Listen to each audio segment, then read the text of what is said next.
Hello, everyone. Thank you all for joining us today for an artist talk with Lauren Krukowski, our 2025 West Bayview Fellow. My name is John Schorb, and I am the strategic advisor here at Dieu Donné and the former executive director. Dieu Donné, as many of you know, is the leading cultural nonprofit organization dedicated to serving both emerging and established artists through the collaborative creation of contemporary art using the process of hand paper making. I wanted to say a little bit about the West Bayview Fellow, the West Bayview Foundation Fellowship, which is an immersive fellowship, 6 months. It's a studio position for a visual artist with papermaking experience and who has a strong desire to see paper as an art form. Fellows work alongside our Dieu Donné's master paper makers, gaining practical experience and working in a professional papermaking studio that focuses, as you know, we focus on artistic collaborations. Lauren is in fact our 7th West Bayview Fellow, and we are super proud that this has been continuing all these years, and that is thanks to artist Joan Hall and her late husband Mark Weil. So we thank them for their generosity, and the fellowship has truly enriched Dieu Donné, and it's something that we just had an exhibition this past January of all 7, and it was truly a wonderful moment. A technical aside, in this webinar, you can turn on automated captions by clicking the closed captions button on the bottom of your screen. We'll answer questions at the end, so please save them, but you can put them in the chat box, so just let us know. And I also wanted to introduce Lauren, who I've gotten to know personally, and it's been a pleasure. Lauren is an artist whose work deals with hand paper making, of course, but also printmaking and textile processes. And like I said before, she just completed the fellowship in March, and we're super excited about where she's going next. She's currently an artist in residence at the Peninsula School of Art in Door County, Wisconsin. And Lauren received her MFA from the University of Iowa and her BFA from the University of Wisconsin-Madison.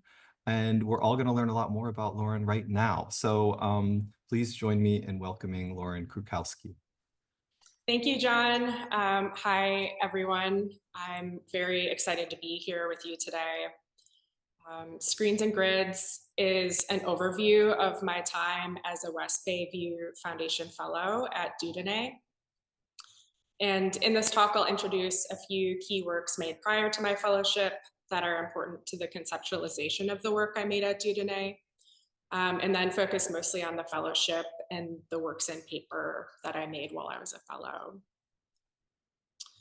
I want to start out with a huge thank you to the whole Dieu Donné team, Amy, Tatiana, Catherine, Margot, and the admin team at Dieu Donné as well, for creating such a warm and welcoming environment and really incredibly supportive. Thank you for everything that you all taught me during my 6 months, which was a lot, and everything that you did to make my fellowship so fruitful and enjoyable. Also, a huge thank you to artist Joan Hall and the West Bayview Foundation for creating and supporting this fellowship at Dieu Donné. The fellowship is such an incredible opportunity to learn through doing and working side by side on artist projects with the expert paper makers at Dieu Donné. And also the opportunity to work on numerous artist projects alongside having time to make your own work. I felt incredibly supported in every way during this fellowship. I had the honor of working on many projects for and with so many artists during the 6 months, many of which you can see listed here. Previous print and paper fellow Alejandra, her fellowship project was one of the first artist projects that I worked on. And the two photographs on the right of the slide are from her fellowship days. On the bottom, you can see me helping Alejandra with a blowout. And on the top, almost the full studio team is working collaboratively to carefully remove the stencil from the shape pulp below. The scale of artist projects at Dieu Donné were truly a team effort, and it was so amazing to experience and participate in artist collaborations while I was a fellow. One of the longer term projects I got to work on was Sam Moyer's work, some of which were additioned, others were unique. On the left, you can see me and Margot working on Sam's work together, manually removing pulp from the mold using small straight edge tools in a pattern that was marked by Sam. Many of Sam's works made in collaboration with Dieu Donné are currently on view at the Hill Foundation in her exhibition titled Woman with Holes, which I am very excited to see when I'm back in New York. The photos look amazing. While I was at Dieu Donné, I was also able to make my own work in their incredible papermaking studios, which was really an incredible honor and such a privilege. As John said, I went to grad school for print and papermaking, but Dieu Donné was really my introduction to artwork made in handmade paper. I learned about Dieu Donné even before I moved to Brooklyn, which was in 2012. And I followed along digitally for a really long time, and then eventually saw works in person at shows and fairs around New York, and even got to try out pulp painting at a welcome event they had shortly after moving to their current home in the Navy Yard.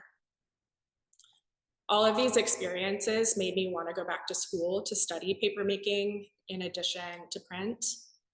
I studied papermaking with Nick Gladys at the Center for the Book while I was a student at the University of Iowa, and this was just prior to my fellowship at Dieu Donné. Continuing my work in research and paper through the fellowship at Dieu Donné was truly a dream come true for me. Working collaboratively on so many artist projects as a fellow was an incredible learning experience, and I was eager to get into the studio almost every weekend of my fellowship to practice and play with the techniques and skills I was learning during the week. I knew before I came to Dieu Donné that I'd want to explore transparency and opacity of materials and work in pigmented abaca.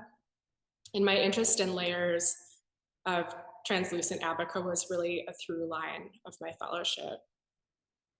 Here you can see me pulling a sheet of pigmented abaca on a mold with a vinyl watermark.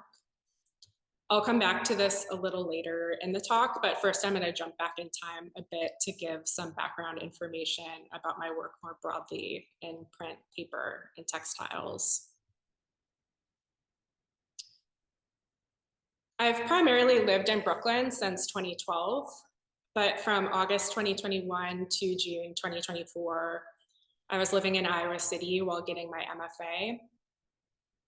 I'm going to start with a few paper and fabric monotypes I made in the fall of 2023 as I was starting my third and final year of my degree.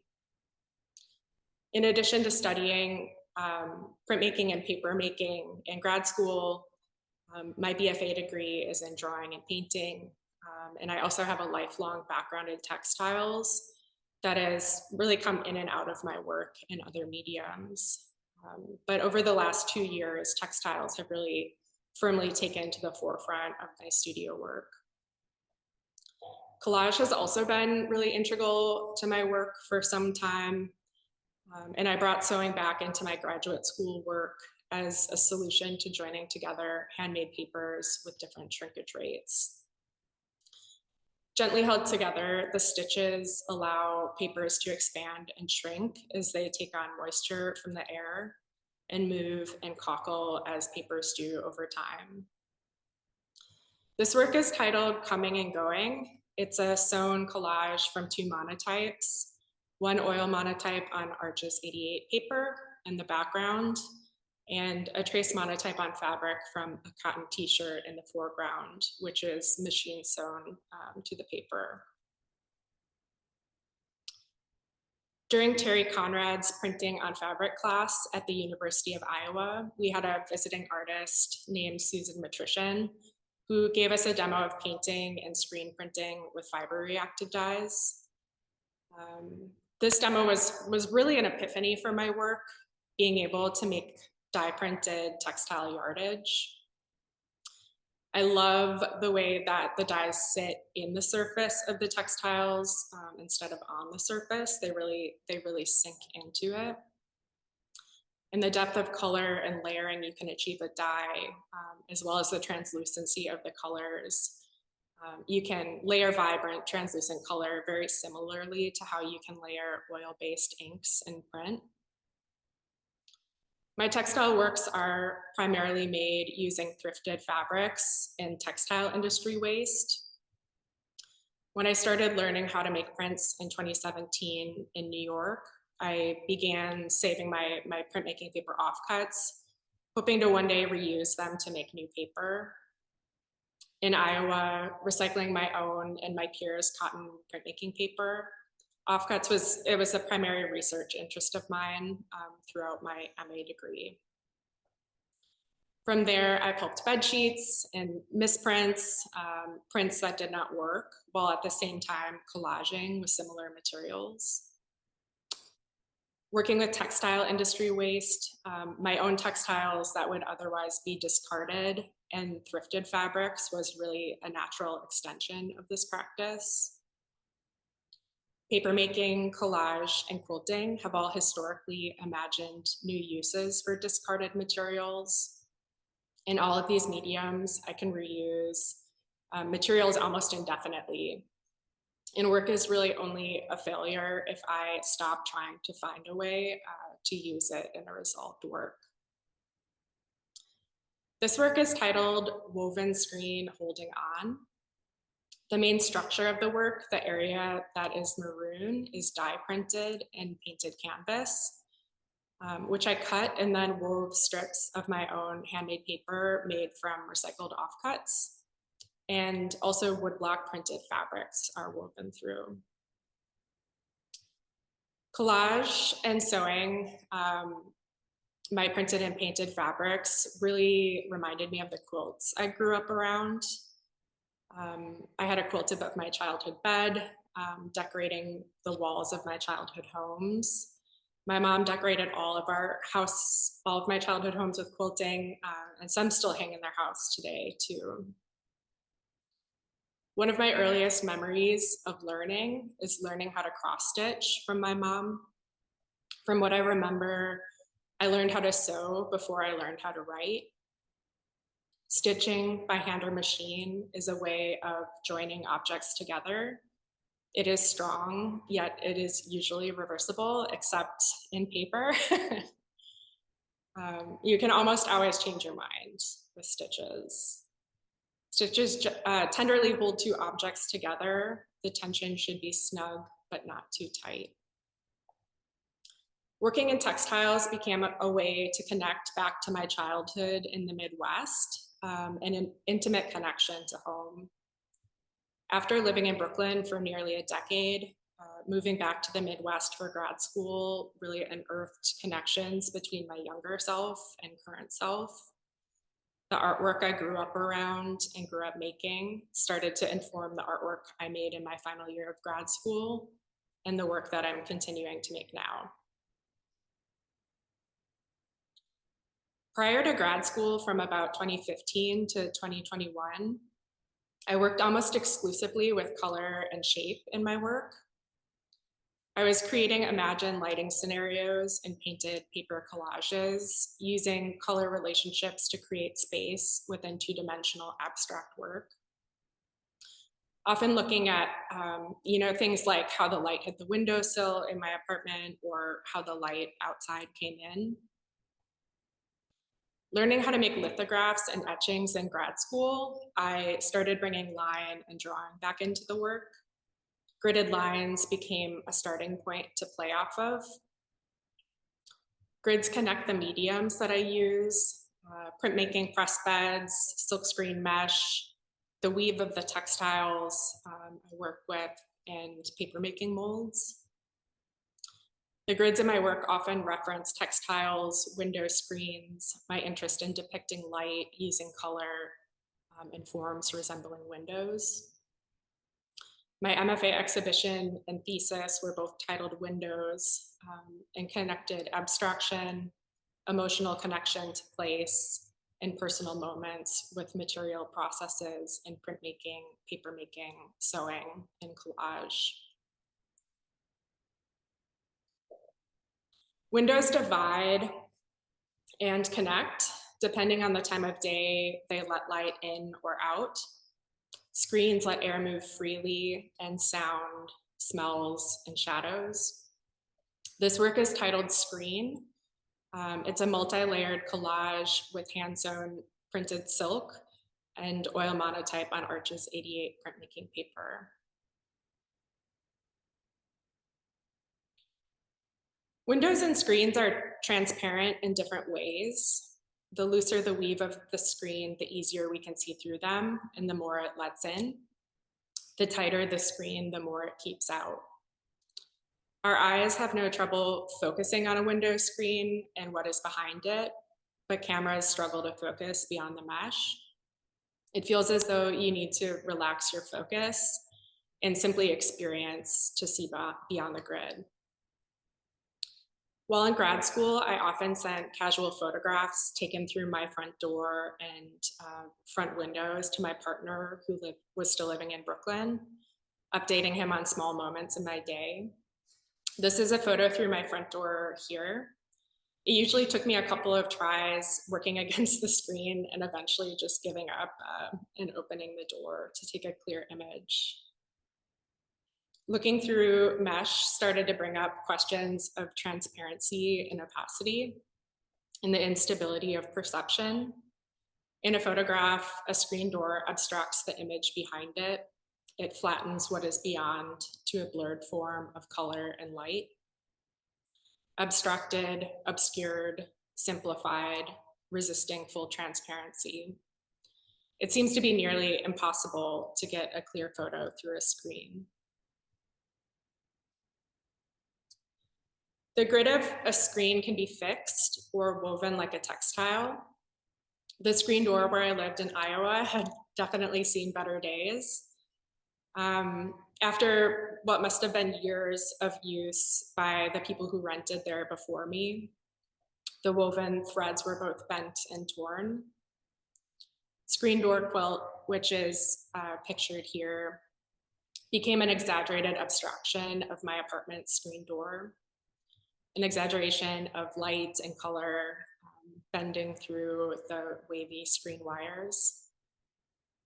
I was thinking a lot about transparency and opacity while I was making this work, and formally I was thinking a lot about fabric choices, the inks and dyes I was using, and their transparency or opacity, and how they might all glow from light or how they might block light. I installed the work on an angled sort of shelf, wooden shelf that came out further from the wall on the right side. Just to the right of this installation photograph, there was a wall of windows in the gallery. And the angled installation of the work really allowed natural light to illuminate the work from behind at a certain time of day if the lighting outside was just right. Screen door quilt is sewn from painted and printed fiber reactive dyes, acrylic, watercolor, and bleach on hand and machine sewn silk and textile industry waste. For me, the fluid grid of the broken screen door held reference to the slight imperfections of Agnes Martin's hand-drawn lines, Lenore Tawney's break from a traditional grid and weaving, and abstract design in quilting, like the quilts created in Pennsylvania by Amish women from the 1880s to 1940s, that really look like color field paintings, and also happen to predate Rothko and Albers. Also, the abstract designs of quilters, the quilters from Gee's Bend, who often repurpose materials like corduroy and twill in clothing in their quilts. Many of the works I made during my Dieu Donné fellowship also include these sort of fluid grids or screens and are a continuation of the work that I was making during my MFA year.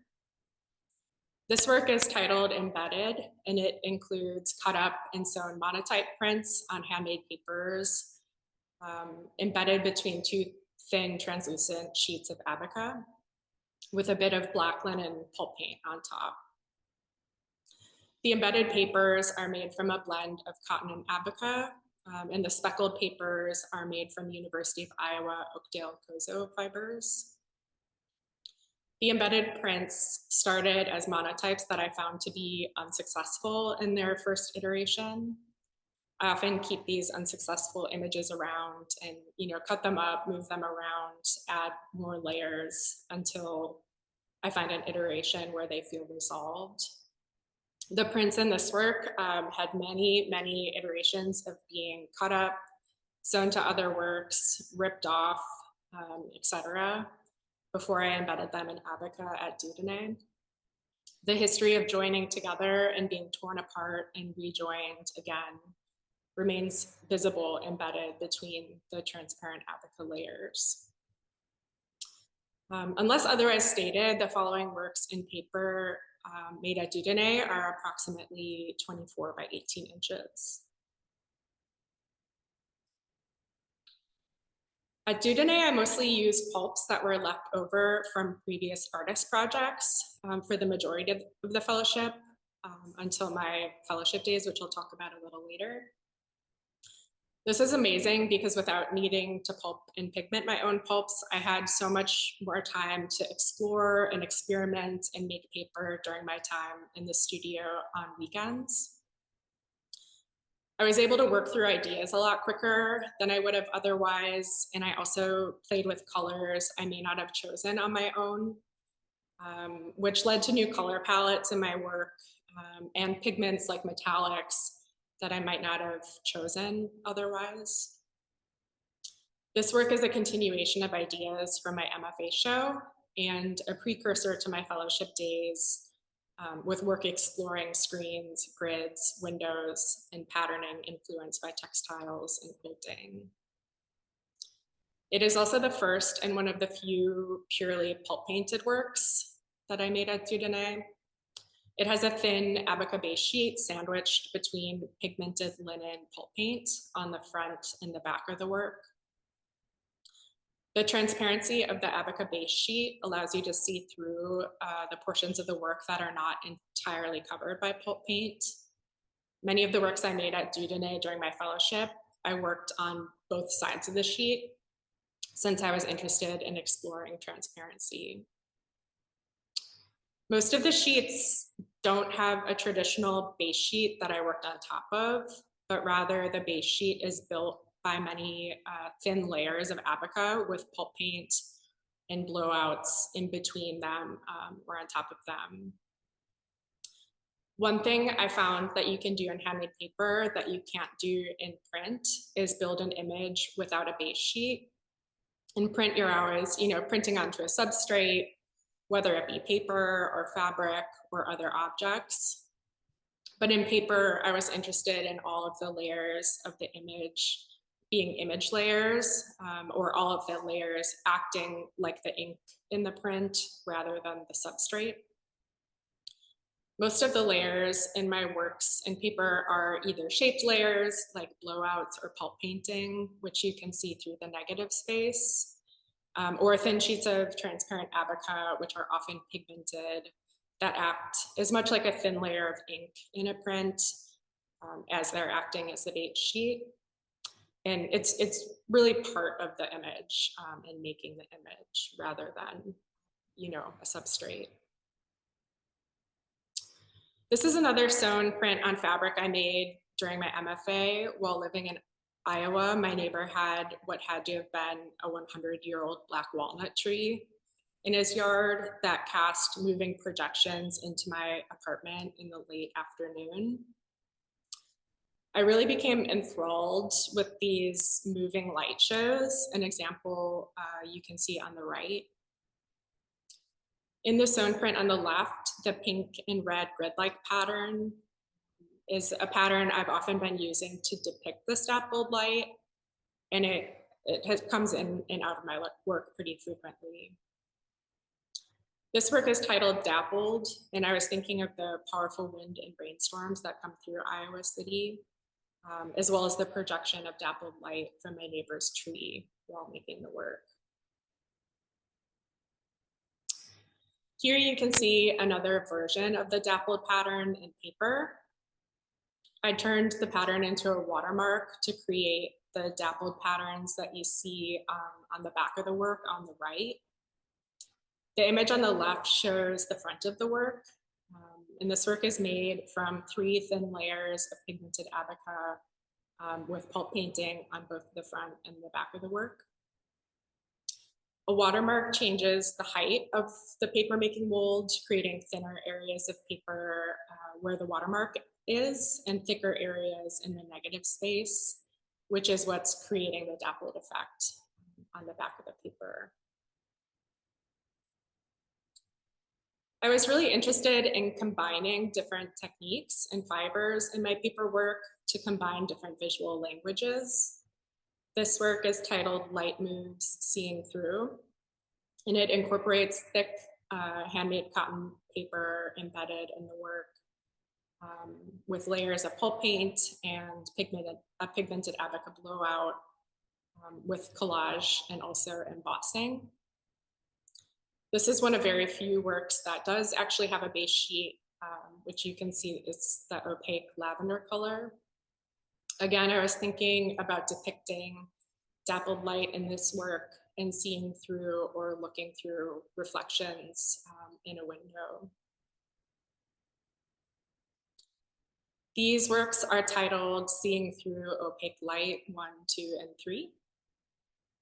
These 3 also have opaque backing sheets made in a decal box by partially blending a green abaca and a metallic copper pigmented cotton.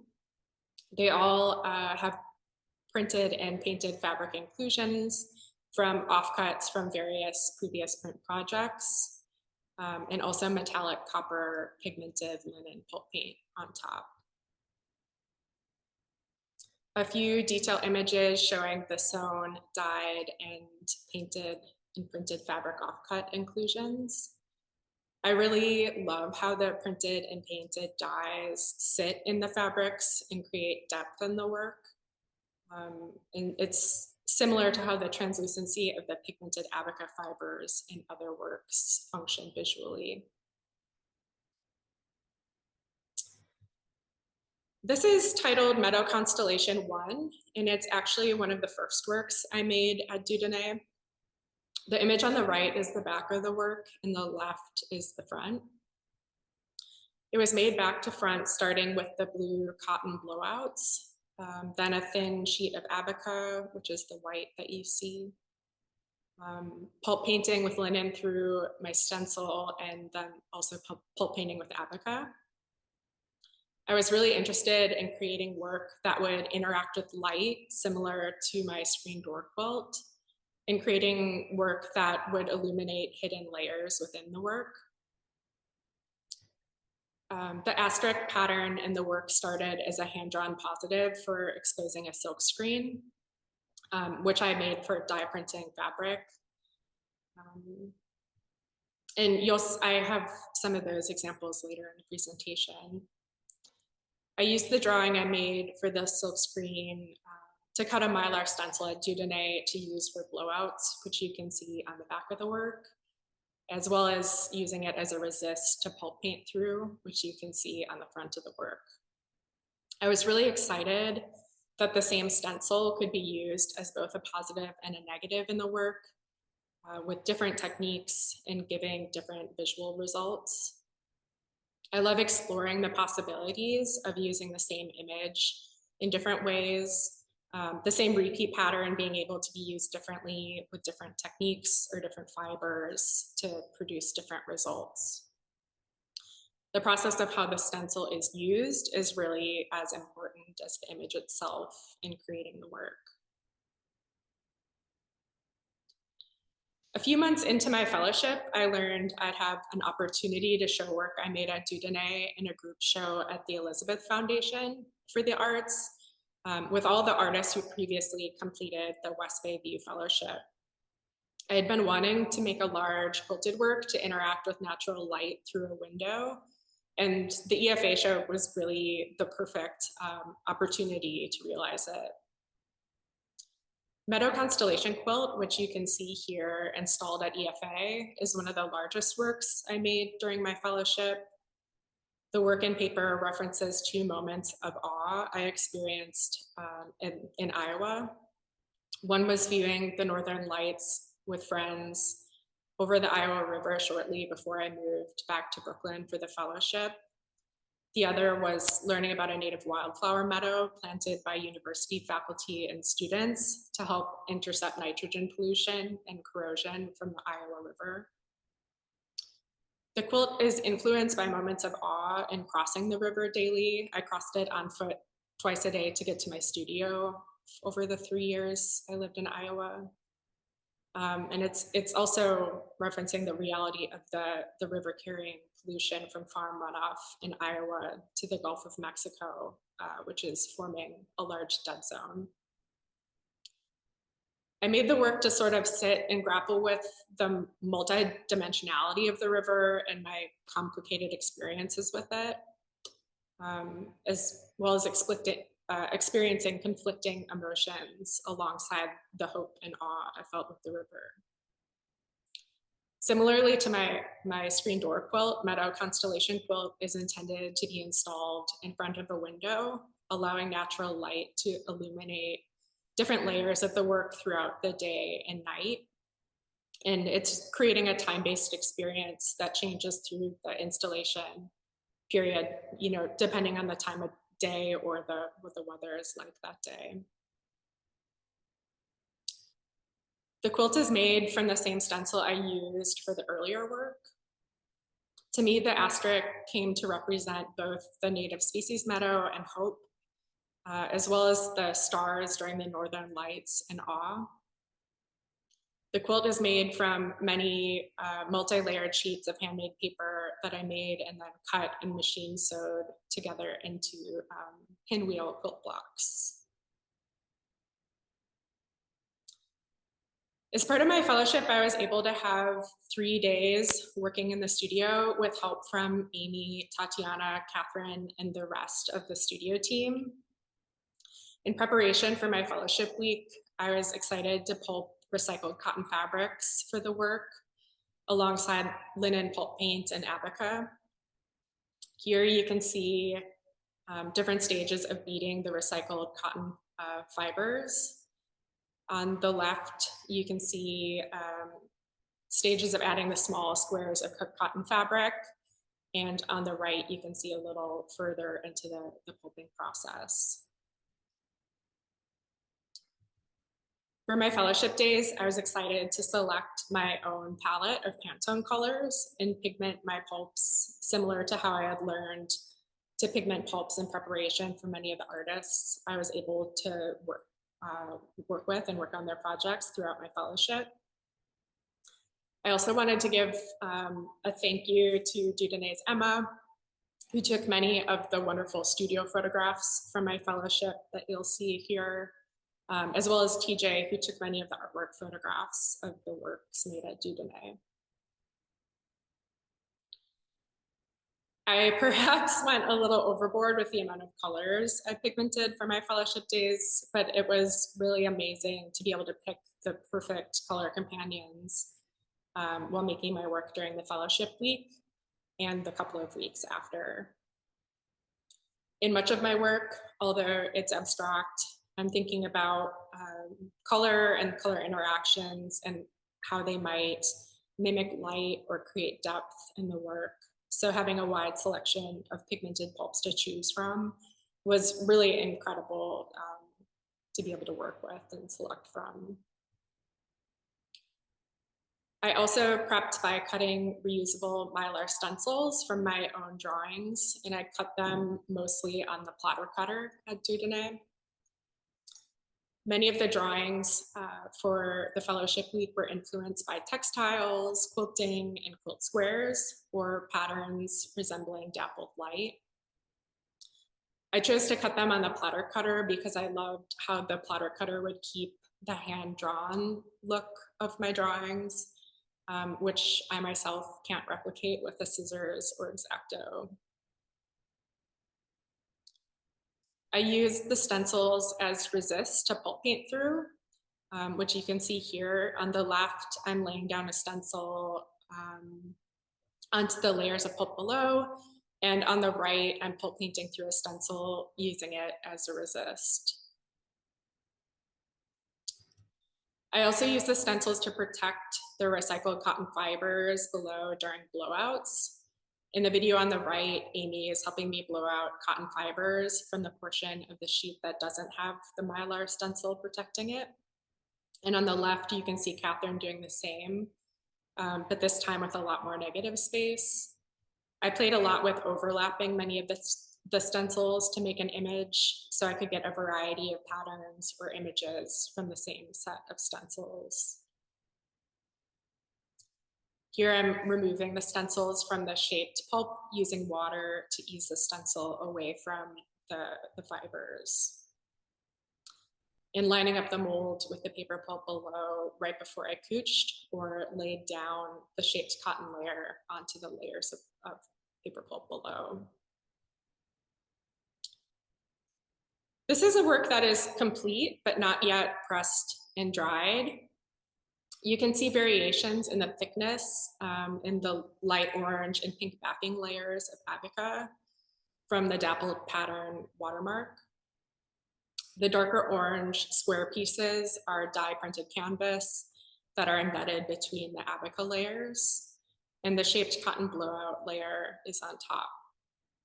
I wanted to include this photo in its wet stage to illustrate how sculptural it feels to work in so many layers of paper pulp and inclusions. Carving away pulps with water through blowouts, or physically carving away using a tweezers or a straight edge tool feels very physical. In my dye printed textile work, I also work in many layers of transparent dyes, but in paper, it feels so much more physical, both because the process is super labor intensive, but also it just feels so sculptural to be carving away pulps and using all these various studio techniques. I feel like the physicality of the work can be easily overlooked once the paper is pressed and dry and flat, but it's so present in the making of the work. I also had another stencil made with acrylic paint and no-seam netting of the dappled pattern, which you can see Tatiana helping me blow out here. And I used the platter cutter to cut my vinyl dappled watermark as well. And just wanted to send a huge thank you to Margot and Daphne on Dieu Donné's studio team who helped me adhere the watermark to the mold during my studio week. As I've talked about quite a bit throughout the fellowship, I was very interested in using Abaca fibers for their transparency. I hadn't pigmented Abaca prior to my time at Dieu Donné and was amazed at how easily and beautifully the fibers held pigments. The fibers really seemed to kind of endlessly take pigments compared to the cotton fibers I was used to. But at a certain point, the opacity of the pigments takes over and the translucent Abaca becomes opaque. The week prior to my fellowship days, I did a lot of testing to see at what point of adding pigments the Abaca would lose its transparency. In this photograph are some of the results comparing pigment percentages as well as the thickness of the sheet of Abaca. You can also see in the photograph a few tests with watermarks as well. And these tests were super helpful during my fellowship days. So this is the start of some of the work made during my fellowship week and the few weeks after. I'm still working on post-production of a lot of the works in paper from my fellowship week. but I'm excited to share a preview of some of the completed works here. When I was a child, I loved playing this sort of surrealist style drawing game, scribbling on a piece of paper with my eyes closed and then finding an image in the scribbles. My work over the last 2 to 3 years really feels a bit like an extension of this game, staying open. There's a freedom in surrendering to improvisation, making artistic process feel like a game. Each move leads to the next. Each choice informs the following, really leaving surprise throughout the entire making process. There's a sentence in the mission statement for William Kentridge's Center for the Less Good Idea that I really deeply resonate with. And it's through the act of playing with an idea, you can recognize those things you didn't know in advance, but knew somewhere inside of you. I understand intuition to be what you know in your body before your mind, before you can verbalize, something that you can feel but can't yet explain. This way of working really lets the body lead. In my process and all of the mediums I work in, I work very intuitively. I don't know what the work will look like until it is made. I usually have some, decisions made at the beginning of the process. And for my fellowship week, I had pulps prepared and pigmented and knew I'd play with the transparency and opacity in the work. I had stencils made from drawings based on quilt blocks and an idea that I wanted the work to feel both like textiles and like windows. But I really didn't know what the resulting work would look like until it was made. And each choice really informed the next, and each work informed the following. These two works are perhaps the most representational works, with imagery of sky made in a decal box, mixing pigmented blue and white pulps to give the cloud-like appearance, with a blowout diagonal line of quilt blocks cutting through the sky. The diagonal line of squares started as reference to quilt blocks, but as we were using it in the studio, Tatiana helped me name it rickrack, which it both started to remind us of the rickrack trim from our childhoods. Here it also started reminding me of condensation trails left in the sky from airplanes. I continued to embed my own handmade papers and mix many techniques through layering throughout the fellowship week. This work has embedded textiles, handmade paper, pulp painting, and a blowout. I also embedded many previously unfinished prints on handmade paper. This work was again built back to front and has at least 5 to 6 layers, including 2 cotton blowouts, one on each side of the work, a few transparent abaca sheets, abaca pulp painting, and the embedded oil monotype, which is on pigmented paper from recycled cotton and abaca fibers. Here you can see a work almost complete in the wet stage on the right, and then fully complete and pressed and dried on the left. All that is missing from the work in the photo on the right is the last yellow cotton blowout. I really love seeing these photographs together because you can really see how much the abaca fibers change from wet to dry. For example, in the bottom third of the work, you can really see the white abaca fibers in the wet stage and how thick they are and how they're, almost entirely obscuring the embedded orange print fragments below. Once pressed and dried on the left, you can barely even tell that there's a layer of abaca fibers over the orange embedded fragments. Another work utilizing the embedded prints. It's also playing with the common pinwheel quilt form, which also happens to be an asterisk. I also used the rickrack stencil to reference the asterisk in many of the works. And you can again see the dappled watermark pattern in the pink background of this work. Many of the works also include fluid grids, acting as both a reference to a screen door, looking out and looking in, and obscuring what is behind, as well as a reference to the weave of textiles. Earlier in the presentation, I showed the work that inspired this larger work in paper. Toward the end of my fellowship, I decided to make a variable edition of the earlier work to sew into this larger quilted piece. I made 6 works in paper to join together to create a large window and textile-like work in paper. This is still a work in progress. I've made the paper, but have not yet sewn the pieces together. Here, the 6 sheets are sort of digitally stitched together for a preview of the work. And this is the front of the work and the back of the work. Again, this is made, each sheet is made with 3 thin sheets of pigmented abaca, 2 with the dappled watermark, and also pulp painting on the front and the back of the work. And a photograph of the studio as I was making the sheets with the dappled watermark mold in the foreground, and Dieu Donné studio windows in the background, which definitely influenced the work.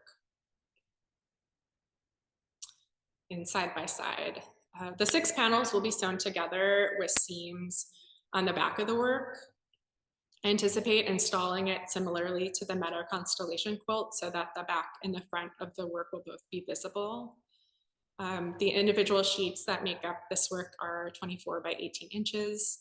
So the resulting work will be a little less than 48 by 54 inches. I finished my West Bay View Foundation Fellowship at Dieu Donné in March, and starting at the beginning of April, I've been an artist in residence at the Peninsula School of Art in Door County, Wisconsin. For the past month, I've been continuing many of the ideas that I was working on at Dieu Donné, and I'm making large-scale dye-printed textiles. These are a few views of my side of the studio at Penn Art. This is the first work I've completed here, which was sewn from fabrics I dye printed last summer. One of the fabrics, the green and pink one, uses silkscreen drawings, the silkscreen that inspired the Meadow Constellation quilt. And this is approximately 34 by 34 inches. And another large scale quilt top in progress using the same silkscreen. This work is currently around 65 by 90 inches wide, and I'm working on the back of the quilt now, and it will be backed and quilted. I have a lot of other large quilts in progress that I'm not quite ready to show, but I've been dye printing and painting fabrics using a lot of the same imagery from the stencils I made for Dieu Donné. And abstraction and collage can be ways to see the world differently and to imagine new ways forward, to avoid being stuck within one perspective and to continually reimagine yourself and your worldview. They have the power to expand meaning and imagine a more hopeful future. For me, they're sources of joy and awe, and a way to deeply experience and process the world around me. Ways to move forward in a time of our shared history that can feel hopeless. I find collage, abstraction, and working with repurposed and recycled materials in paper and textiles to be hopeful. They're acts of cultivating awe in my work and in my life. And that's what I have for you today. Thanks so much for taking the time out of your day to learn about my work. And my time as a West Bay View Foundation Fellow at Dieu Donné. If you'd like to see more of my work from the fellowship, I'll be posting more online once they are complete. I'm active at lauren.krukowski on Instagram. And I often post work there before it makes it to my website. I'm also going to be having an exhibition with work from my fellowship this fall. So keep an eye on Dieu Donné's emails and their Instagram as well for more information about my forthcoming exhibition. And yeah, thank you all so much again for taking the time to be here. I'm happy to answer any questions and hear feedback. Thank you. Thank you, Lauren. We don't have any questions in the chat yet, but maybe, I don't know if any will, if does anyone have any questions out there? This is wonderful to hear. That, I mean, I personally didn't know as much, so it was such a great experience hearing about your process and about sort of the journey, and especially at Dieu Donné. I loved hearing about the leftover pulps that that you use, and sort of like, I was curious, like, did you just use it as it was, or did you spend time like mixing them together, or like making your own sort of Yeah, concoctions? a Like, lot of times I used it as it was, but I did a lot of like, I'll go back to that work that has the metallics, but so, like these, I was mixing them in the decal box, so they were getting mixed, but oftentimes I would use them as they were. And like this copper, I mean the cotton backing was copper, and the copper pulp paint, I probably never would have chose that on my own, but I had so much fun trying to figure out how to make it work in my work, and it totally took the work into a different place than it would have if I was just selecting, you know, my own colors. yeah. But yeah, oftentimes I was using them as they were. This work too, the backing, the blue cotton in the background was from someone else's project, and that was used how it was. Some I was pigmenting on my own, like this kind of blue abaca on the front of this work. So it was kind of a mix. Yeah. Most of the works that pigments I was using straight as they were. Very cool. Well, I don't see any other questions, so maybe we end here. Okay. And thank you so much for all of for the presentation. And oh, wait a minute, I do see questions. I'm sorry, I'm crazy. So sorry. No. Here we go. Well, there were a couple questions about the stencils. How did you cut the stencils, and what device did you use to cut the stencils? Sure. Sorry, guys, I didn't see these pop up. So the stencils and the watermarks, I'm trying to find the image of them. The stencils and the watermark I cut on the platter cutter. Some of them I think were hand cut, but most of them were on the platter cutter. I hand draw all the imagery, usually using like an oil-based Sharpie or a Sharpie onto you know, transparency or just onto paper, and then photograph that or scan it into the computer and make a vector file with it. And then Dieu Donné has a platter cutter to cut the stencils. You could also use, at school we had a Cricut machine, but I know some people hand cut their stencils too, but I really liked the platter cutter or a Cricut machine because it would keep the look of the hand-drawn marks. And I mean, I'm sure some people are super skilled with an X-Acto, but whenever I try to cut them that way, it looks cut, not drawn. So I loved the platter cutter at Dieu Donné. It was probably my my favorite tool that I that I had access to there. Well, and then we just had a comment to Nicola Willis said, I really enjoyed seeing your artworks. Thank you so much for sharing your work. Thank you. Thanks for coming. Yeah.